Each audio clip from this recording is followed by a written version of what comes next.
He said he has not endorsed Kamala Harris yet because, quote, you don't hire someone unless you give them an interview, unquote. Is that all it takes? Will he endorse Harris after today?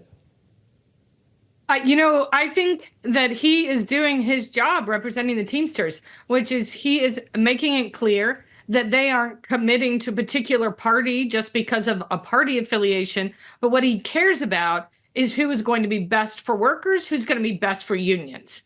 Now, the reality is that a lot of the things that he wants and that he wants for the Teamsters, such as making it easier for other workers to join a union, to join the Teamsters, those kinds of things he's more likely to get out of Vice President Harris in the same way he's been more likely to get support for unions out of President Biden.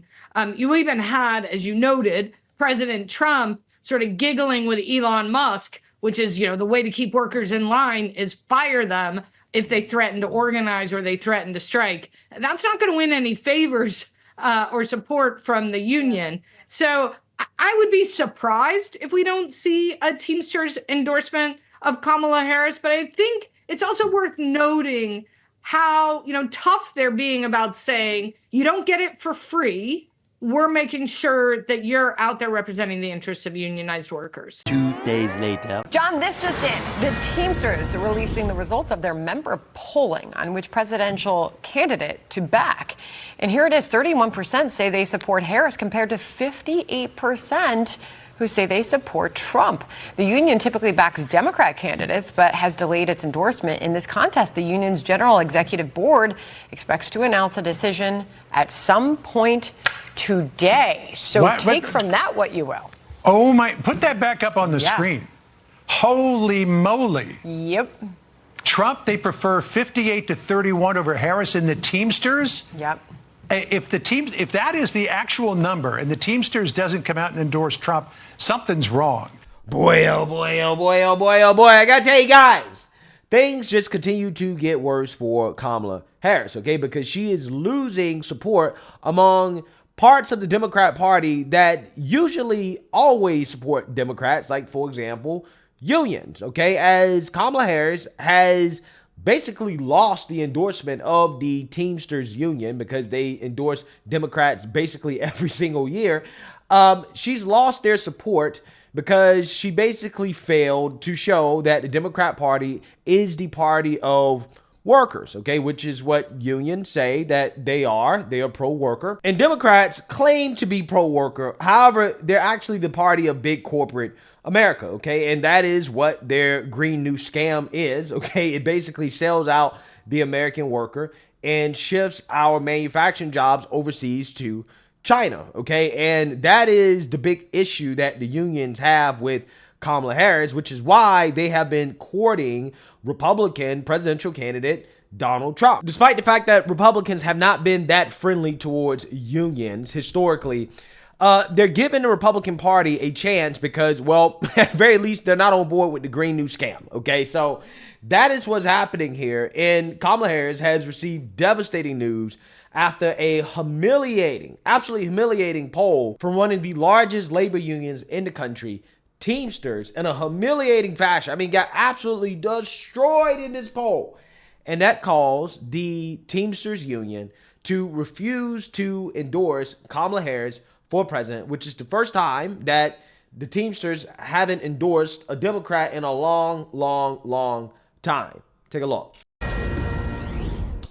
I've been looking forward to this interview for some time, especially given the last-minute drama. I'm talking about a chat with Sean O'Brien. He is the Teamsters General President. We've talked to him many times over the years, and he speaks his mind.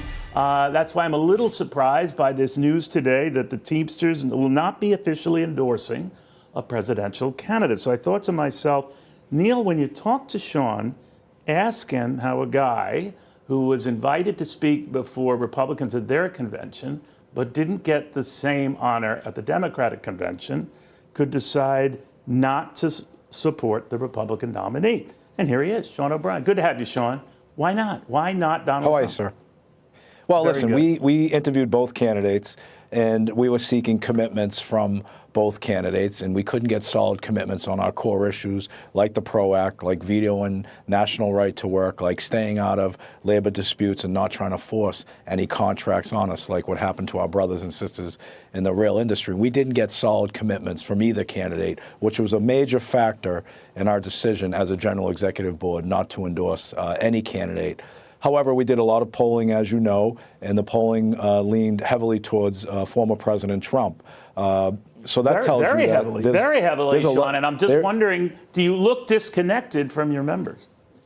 No, we're definitely not disconnected from our members because, look, we did extensive polling that was important. Our goal as leaders, as union leaders, as leader of the Teamsters, is to provide the ability for people to have a voice and to provide credible information. And we cannot dictate to our members. Our members are sophisticated. They're going to make their own decisions. But this is a bigger problem. You know, the Democrats have always taken for granted that they're going to get our vote no matter what. And the Republicans are fancying themselves as the working people's party. I think right now both sides have to take a step back and really reevaluate what their commitment is to working people. And that's what we did in this process. All right, but it does make me wonder when 2 out of 3 of your members prefer Donald Trump. Now, it's a telephone survey, I grant that, but that trend has been around for a while where members tend to favor more the Republican candidate than the Democratic candidate, but that's a pretty overwhelming shutout right there. So well, I think did that come into your thinking or no?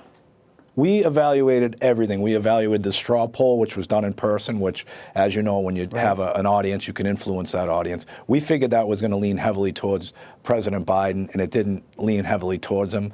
And then we did the poll where 40,000 of our members participated in that. That's a 60% poll, the other 58% poll that you see.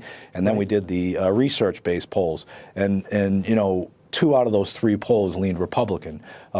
So again, I'll get back to there's a lot of work that got to be done. Our members are paying attention, and again, a no endorsement I think sends a message to both parties that if they truly want to support working people, they have to reevaluate it and understand that nothing is given. It is. Yeah. So I disagree with the Teamsters union president when he says that he's not disconnected from the workers, from his union, because clearly he is.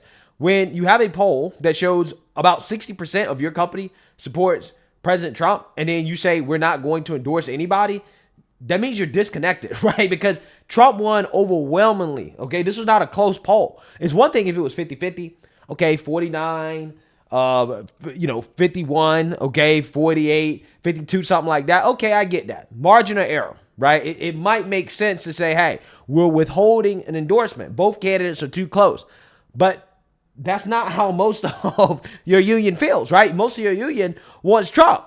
So you should have endorsed Trump, right? You might not agree with everything that Trump wants to do or what he won't do, okay? You might not agree with that, but the workers prefer Trump over Kamala, so I think they should have endorsed Trump. But regardless, this is still a major L for Democrats because it shows that they're losing a core part of their base. And this is a big deal because those workers are workers that are heavy in pro-union states like Pennsylvania, Michigan, Wisconsin.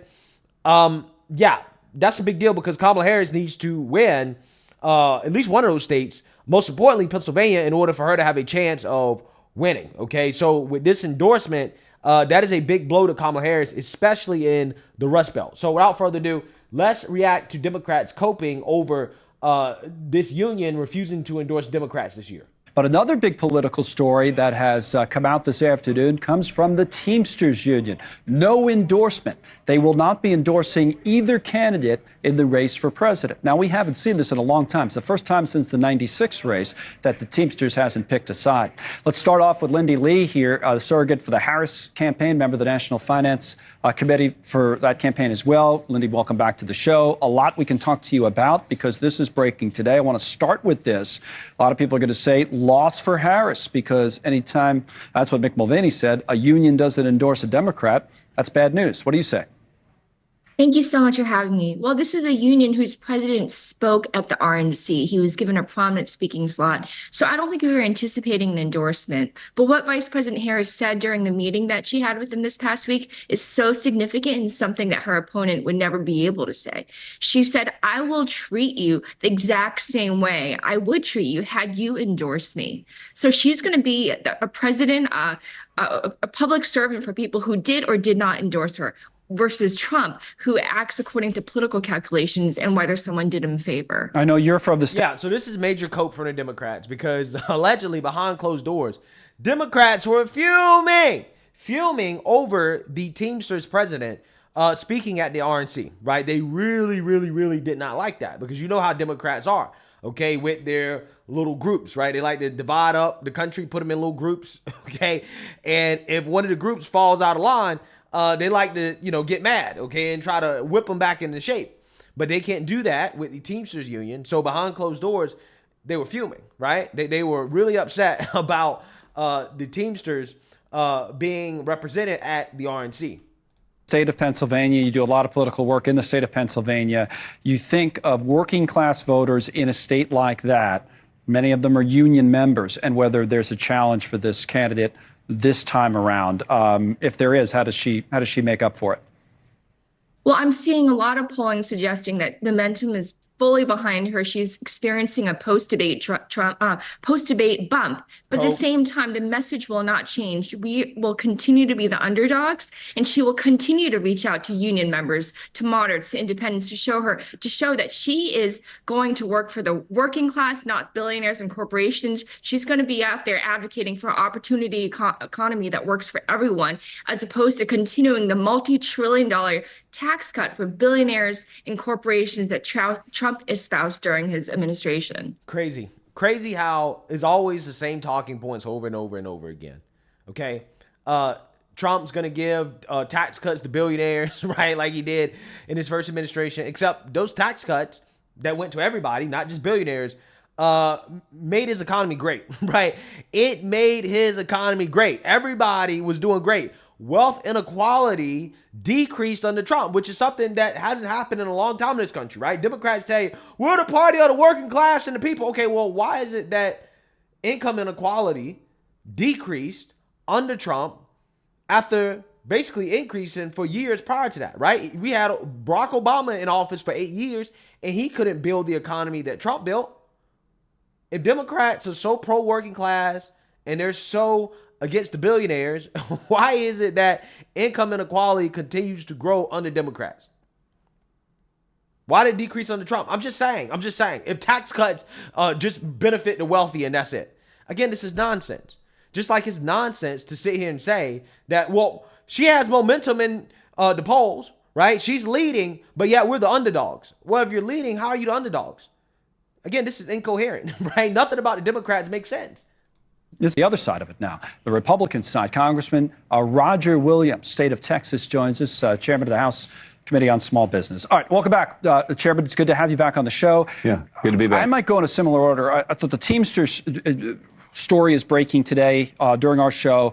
We thought there'd be an endorsement, and a lot of people said, oh, well, union, even though the guy spoke, the head of the Teamsters to the RNC, they'll probably come out for a Democratic candidate. They didn't. They didn't endorse either. What's the message? I think the message is that they're losing votes. I mean, throughout history, we know labor has always sided with the Democratic Party, but you got a Democratic Party out there now trying to shove electric vehicles down the consumer and the dealers' throats, and that's going to take jobs away from auto workers. It's not a policy that they should like. They like lower taxes. They like less government. And now there's such a big divide between how Trump says it and how she says it. And it's not new to him. He speaks like they understand it. If they're going to side with, it looks to me like they're going to side with Trump and vote for Trump. That could be the difference. Even for Republicans, but I mean, the Reagan Democrats from Macomb County, right, in Michigan, I think the Teamsters were for him back then. So it's not totally unprecedented, I suppose. But why is it important? Well, I think it's important. That's a block of votes that they count on.